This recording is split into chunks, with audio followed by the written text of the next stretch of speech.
Olá, alunos do sétimo ano. Vamos gravar agora uma videoaula sobre o percurso 7 do nosso livro Expedições Geográficas. O percurso 7 ele fala sobre população e trabalho, mulheres, crianças e idosos.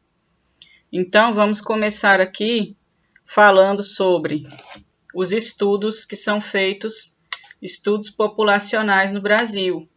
Os estudos populacionais no Brasil são feitos pelo Instituto Brasileiro de Geografia e Estatística, do IBGE, para ele acompanhar as mudanças que estão acontecendo na nossa população, para que o governo possa formular políticas públicas para atender às necessidades e também para fazer um acompanhamento do desenvolvimento social e econômico do país.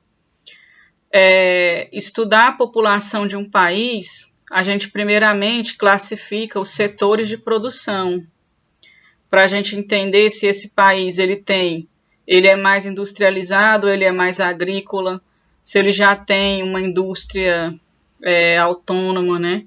Então, no Brasil, é classificado 3 setores de produção básicos. O setor primário, que ele reúne as atividades de agropecuária, pesca, extrativismo, né? O setor secundário, que abrange as atividades de industriais e construção civil, e o setor terciário, ou terceiro setor, né? Que agrupa as atividades de comércio e prestação de serviços, né? Como o sistema bancário, a administração pública, as atividades de saúde, educação, saneamento básico, transportes, telefonia.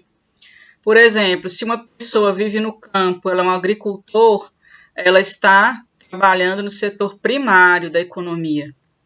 Se ela trabalha numa indústria como operário, ela está trabalhando no setor secundário. E se ela trabalha num banco, ela está no setor terciário. Se ela é um professor, um enfermeiro, se ela trabalha com prestação de serviço, que a prestação de serviço trabalha numa loja, nas atividades de comércio, né? Em call center, ela também está no setor terciário.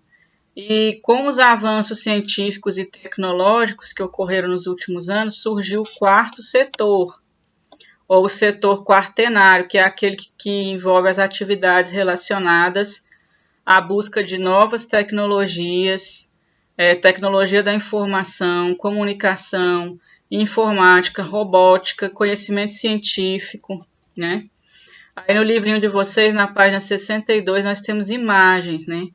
Tem um exemplo de trabalho no primeiro setor, que é produtores agrícolas colhendo pepinos no município de Araguari, Minas Gerais. Temos também o trabalhador em linha de montagem de tratores, que representa o setor secundário.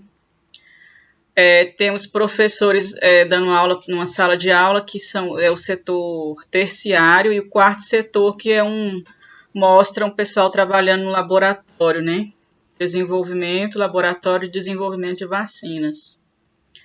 Então, a distribuição da população nesses setores, ela é feita com uma classificação, né? E quem que faz essa classificação? IBGE.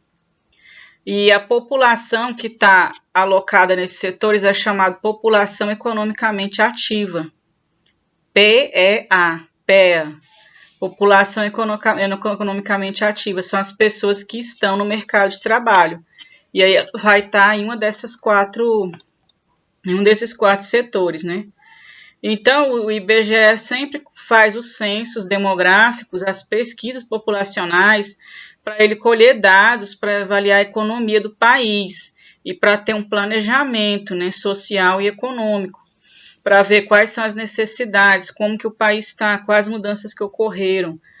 Por exemplo, com esses dados a gente pode ver que em 1940, 70% da população estava no setor primário, da população economicamente ativa, né? Hoje, isso não está mais dessa forma. A maior parte está no setor terciário, o que significa que houve uma mudança, né? como o Brasil, naquela época, 1940, a industrialização ainda estava no início, processo de industrialização no Brasil.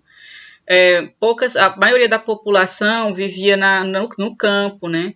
As cidades não eram ainda tão grandes, né? A população urbana era reduzida. Hoje não é assim, porque ocorreu o êxodo rural.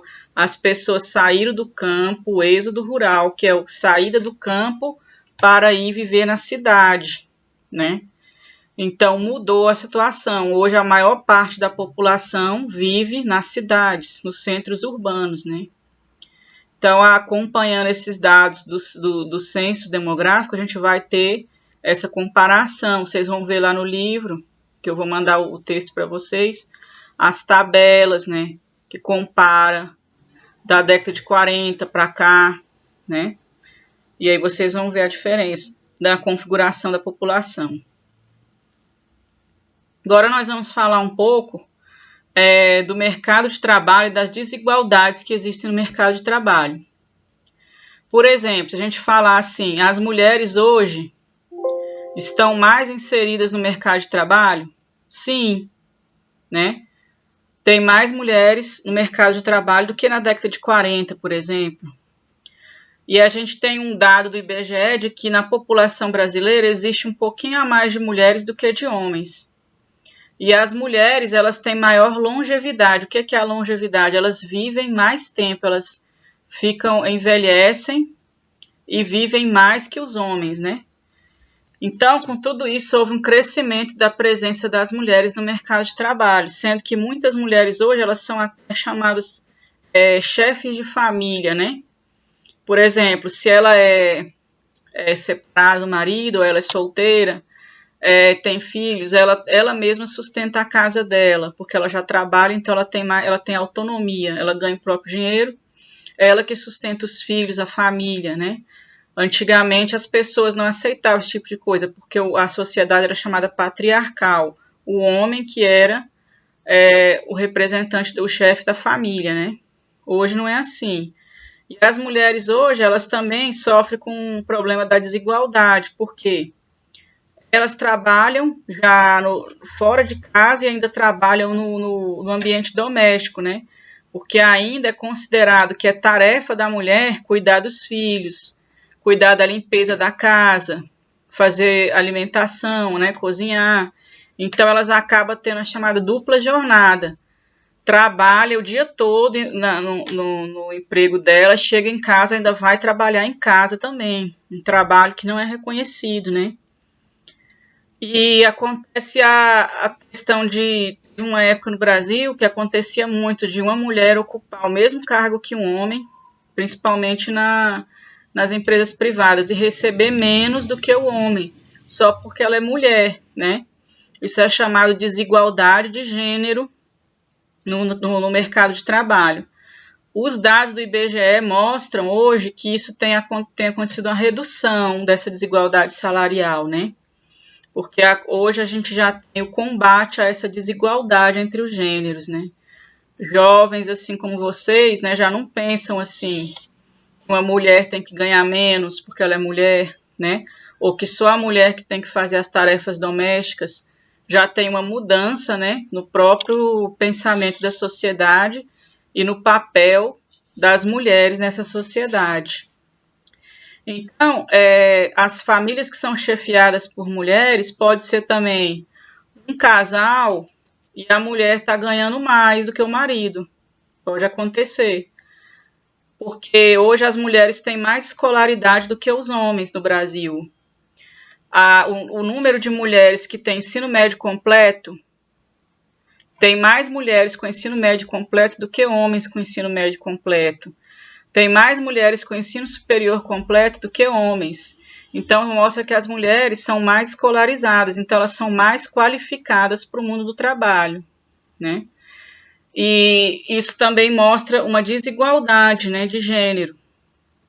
Então, a proporção de estudantes, tanto homens quanto mulheres, é ainda muito baixa em geral, mas a gente vê que dentro desse grupo, que são as pessoas que estão na escola, tem mais mulheres que homens que concluem os cursos, né? Tanto de ensino médio quanto de ensino superior. Agora, no próximo slide, eu vou falar para vocês sobre o trabalho infantil. Tá? Vamos parar por aqui e depois eu vou falar sobre a questão dos idosos também. Por enquanto, a gente chegou até esse ponto aqui onde a gente fala da questão das mulheres no trabalho. Porque o título desse capítulo, né, é Mulheres, Idosos e Crianças na população brasileira. Então, acontece o quê? As mulheres, elas estão conquistando, né, espaço na sociedade. Cada década que passa, a situação está modificando, né, para melhor. Então, até mais. Daqui a pouco eu gravo outra videoaula.